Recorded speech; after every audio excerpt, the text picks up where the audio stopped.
Going to do the padded stem stitch right here. I have 3 strands of the Soie de Paris, but depending on the size of the actual satin stitch that you want to do, you'll have to kind of practice a little bit, because if you're using the pearl or the Soie de Paris or whatever you've chosen to use, it's going to have different dimensions.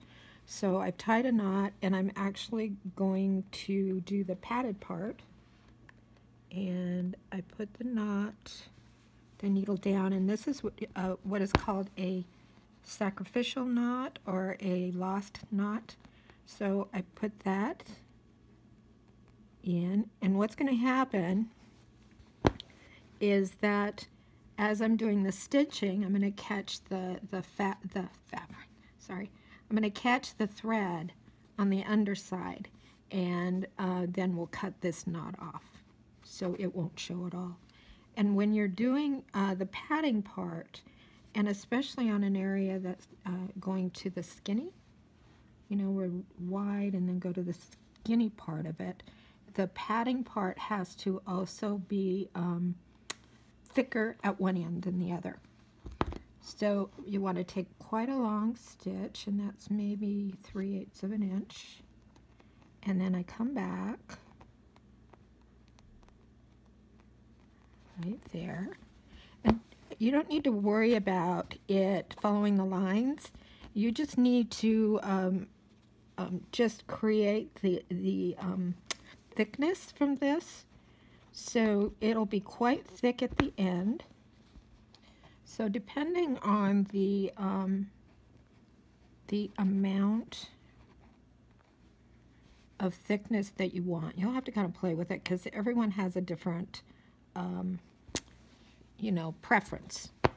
So, and what I have found that I like the most is, if I'm working on something like this, I normally put usually 3 times the thread in the padded part than the height that I'm really going to end up with.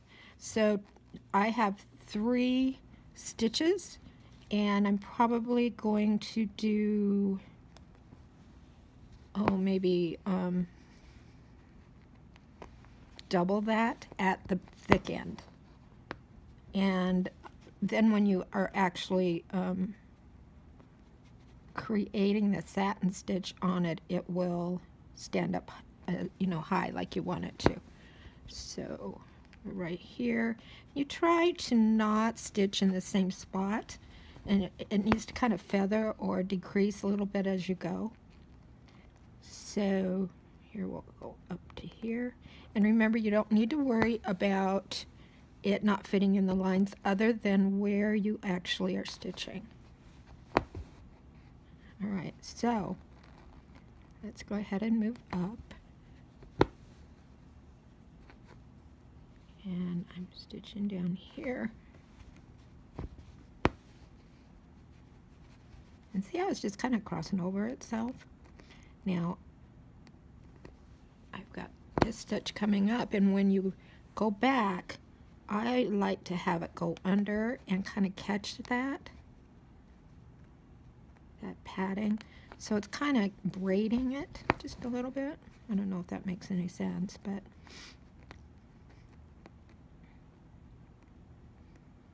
you'll figure it out. And you know, some embroiderers actually use padding yarn and all of that. I really don't like it if you don't use the same thread. And what happens if you use the padded yarn under it, or even felt, is if a thread shifts, you're going to see that shift. And you want to, you know, if you use the same thread, even though you're having to thread your needle more, you're going to have be a lot happier with your work. Pull that back, because you want to make sure you're inside the lines. And see how it's getting thicker here, and I'm decreasing the amount as we go out.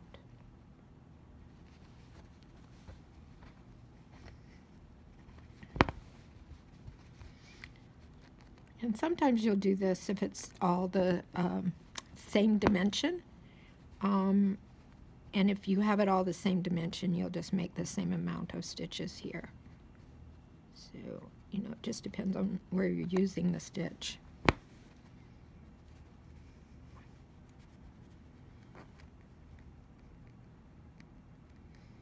And it's really important, really, really, really important at the end to make sure that it's pretty balanced with the amount of thread that's there.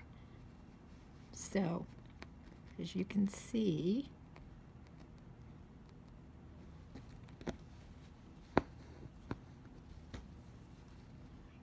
down.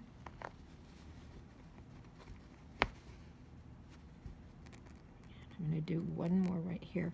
And what happens with this stitch, specifically in this design, is that when we get to this part, we're going to do a stem stitch right here and then go into that circle.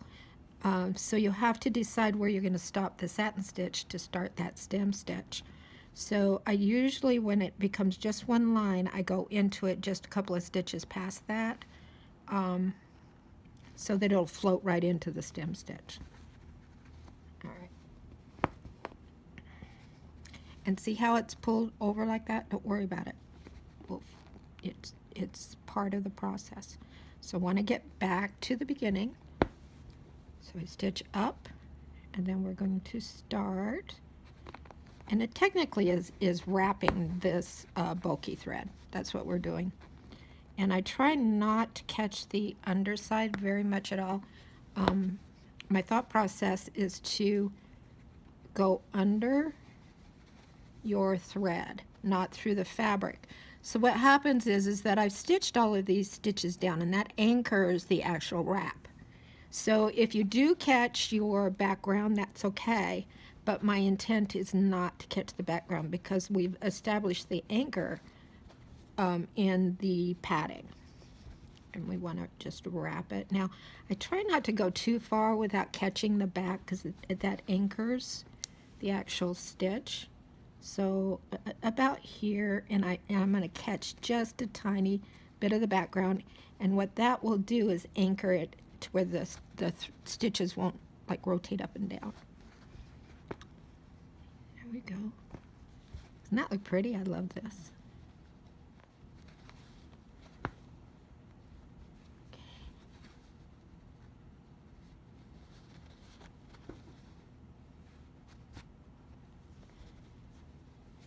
And I want to show you that really quick. See how I didn't catch all the threads? You've got to catch all the threads. Okay, got it?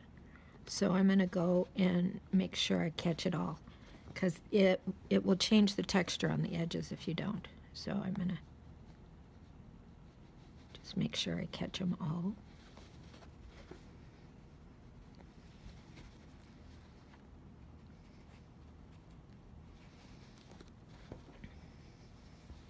And honestly, this stitch is much easier to do than a regular satin stitch.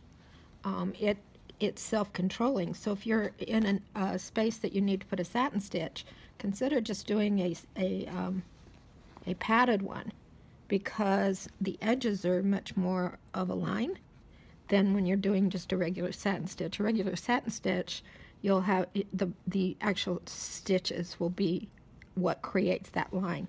And with this, it's the wrap that creates that line.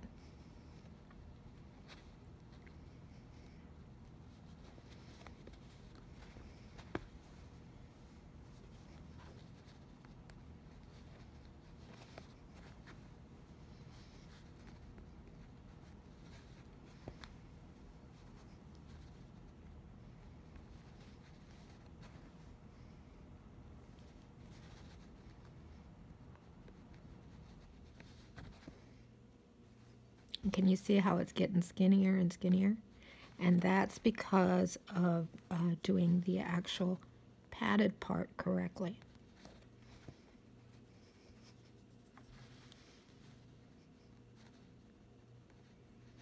So when you're doing the thick part, you want to triple your amount of stitches and then gradually make it down to where it's just one line of the actual padding part. So it'll float right into your stem stitch that you're going to do.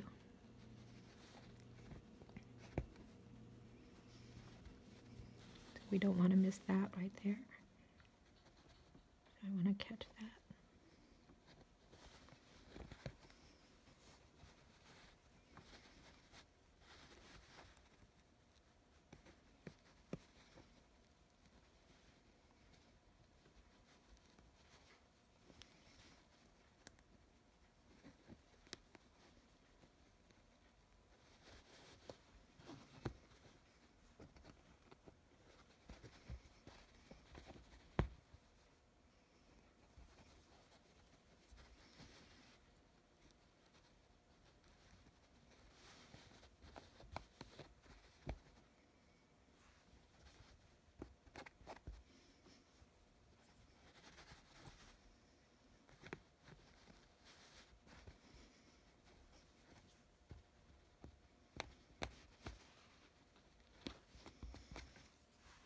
Does that look okay?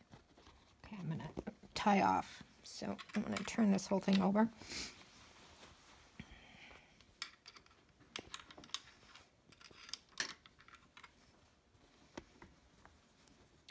And this line, this thread right here, is the actual starting thread that had the knot on the front.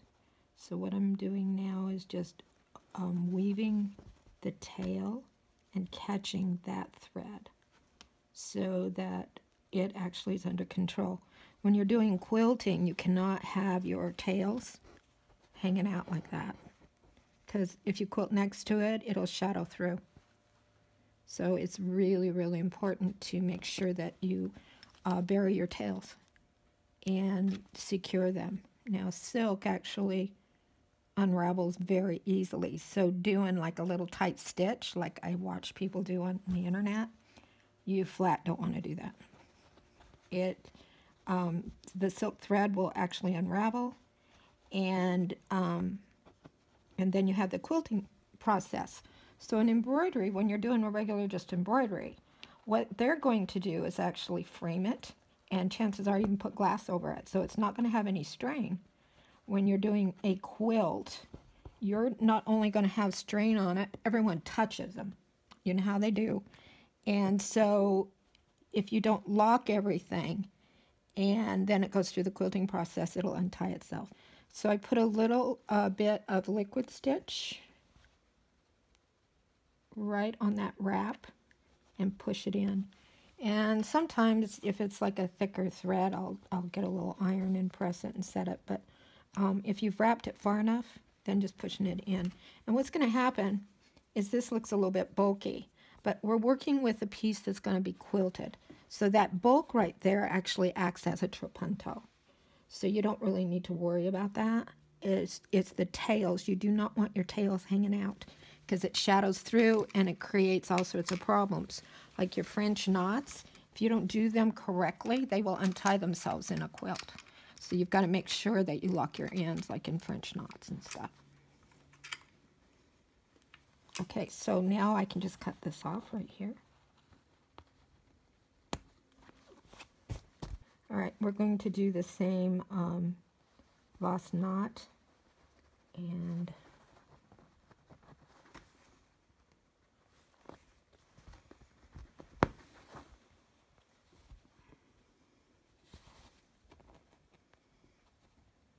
coming back up to where I finished with that other thread.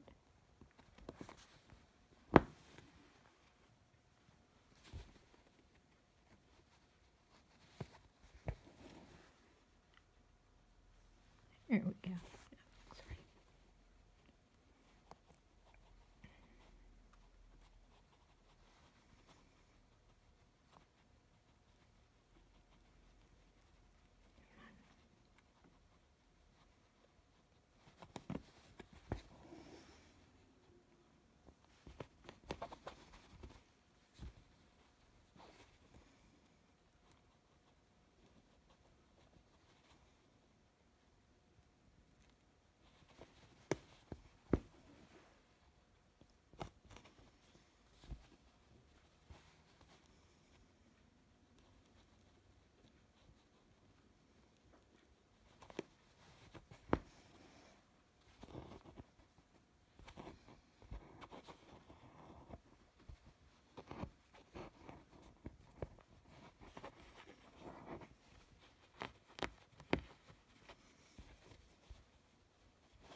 fast forward, right? Mm-hmm. And I'll go back and pull that in to where it's straight.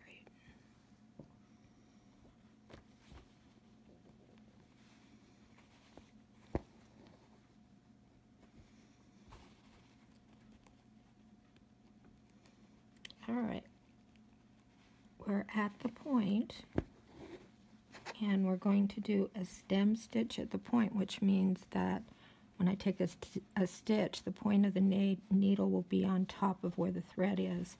But I've not finished that end right there. So I'm going to start angling it just a little bit so that when I start doing the stem stitch, it will angle into it. So I'm angling it, and I want to just put the needle down. And it's really slight. And in most cases, you know, most people wouldn't really notice any difference. But then I'm going back that half a stitch to start doing the stem stitch. Or the outline. No, stem stitch, sorry. And needle down, and I always hold it with my thumb, and everybody does it a little bit different, and if you're not using a hoop, you're gonna actually do it just a little different too. But basically, and you can do it this way also if you like, but if you're working on the applique, sometimes the layers of the fabric are just too thick to do a stitch like this. So you have to do what is called a stab stitch.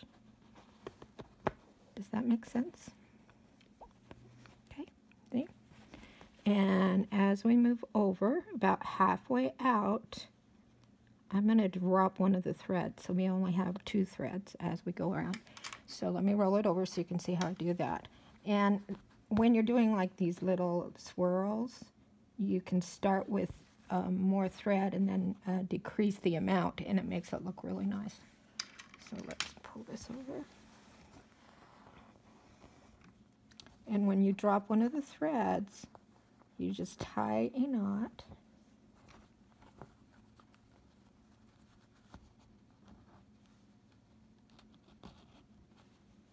And that secures all the ends together.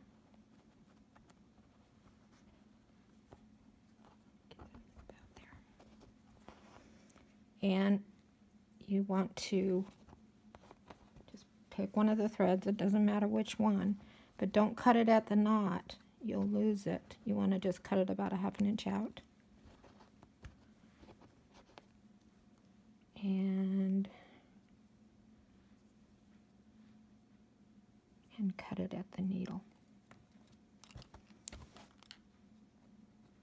So you can decrease your thickness of your threads. Okay, and we'll go ahead and turn it over. We have this little bobble here, and I'll show you how to take care of that, because you're going to have those. It just happens with a satin stitch. So.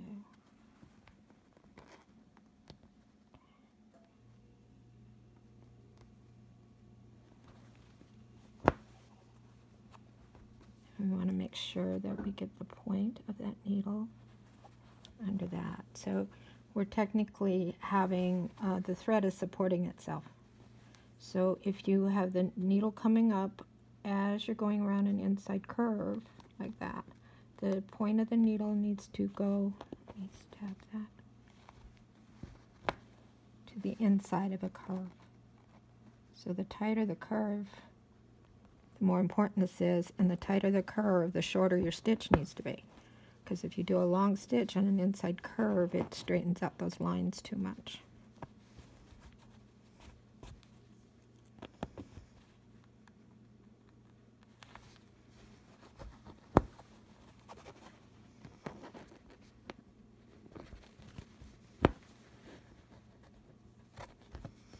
And I like doing these stitches and holding it with my left hand so that the tension stays consistent. But I actually have the hoop inside a holder, It's actually, I don't know what you call it. What do you call that? A vise. A vise.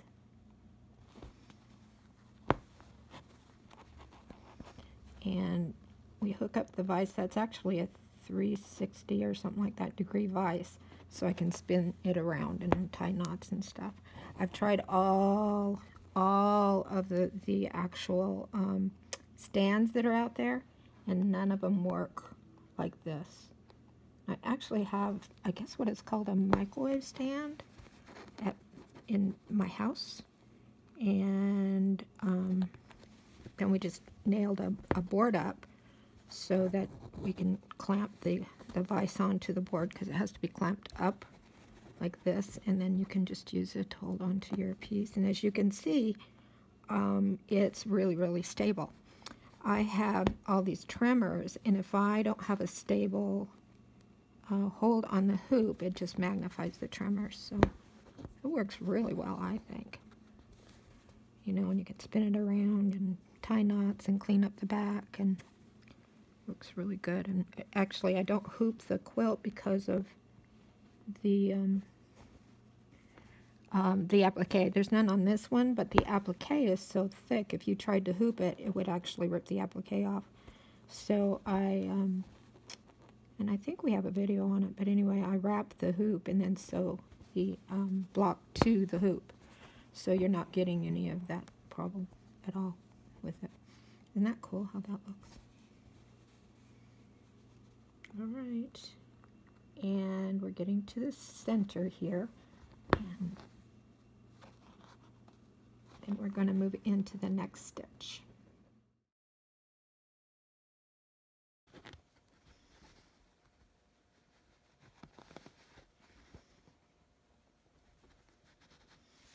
Okay, I've got to cut that. Sorry, I got to back up. That's not right. Do you want to pause it for a second? Oh, I can edit it out. It's fine. Are you sure? Yeah, it's easier for me to edit out. And Then to not. well, yeah. Okay. Just I didn't. Sometimes I was like, should I answer her like it's a conversation? They might enjoy that. I think they would actually. I can do the next one that way. No, I would actually do it, because you're going to ask the questions like it's them. You're doing such a good job. I don't need to do a voiceover for this one. Pretty good at videos. Not real good at being upset, you know, and pushed and prodded. But little cameo videos are fun. See what happened? Can you see what happened? I knew you weren't going to be happy with that. And you did it and said you had to fix it. Yeah. Well, I tried to move it in, but it didn't work. Because I could pull this little part out and... Why? They're going to have those problems. No, I mean, and like make it like... Right. And fix it. No, they're going to have these problems, don't you think? Oh, sure. And they all think I do it perfect every single time. Those daisies, oh my God, you have no idea. I had to pull them apart so many times. The centers. The French knots or the crochet part? French knots, and then it moved into the crochet. Oh, yeah. Yeah. Oh, shit. Okay. You get it? I'm going to start a new thread. So I have to put it to the back. Do you want me to show how to tie a knot on it? That's so pretty. Do you want me to show you how to tie a new knot? A knot?